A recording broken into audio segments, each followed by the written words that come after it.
mbështetjet që na jepet financiare nga Ministria e Kulturës e kemi njëjtë mbështetje që kemi pas para 19 viteve. Dhe mund ta mendosh sa kanë qenë ajo shumë para 19 vite dhe sa është. Qarë inflacioni ka ndodhur të 19 vite. Vetëm çmimi i festivaleve. Nuk është vetëm e festivalet, është sepse i kulturës. Në përgjithësi kulturës edhe kjo nuk e di pse nuk bëhet debat. Kjo duhet bëhet debat edhe duhet vërtet teatrot, festivalet teatrore kanë të njëjtën shumë gati 20 vite, domethënë procedojnë me buxhete të ngjashme njëjta ka 20 vite. Kjo nuk është në rregull. Sepse ngelesh ti. Për shembull, kjo shfaqje e sonte, sa për informacion, regjizori i kësaj shfaqje kishte 25.000 euro honorari, se s'është mirë thuhet kështu. Po.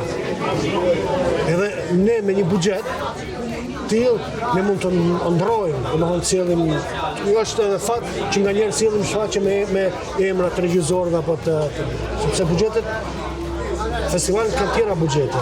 Ne në farë mënyrë jemi ambientu, jemi akomodu me atë buxhet për të bërë një repertor, për të bërë një program, pa serios, shumë serios, ne nuk futemi dot me disa teatre. Është vërtet. Nuk futemi dot, unë për vete nuk gëzoj ty në bisedë për ta sjellë sepse është s'ke që thua. Dhe thusha, a do vish e them, nuk e di pse nuk e bëjnë, kjo duhet hapet debat. E di 2005, 2006, 2007 janë po të njëjtat buxhete 2025, 2026 në besë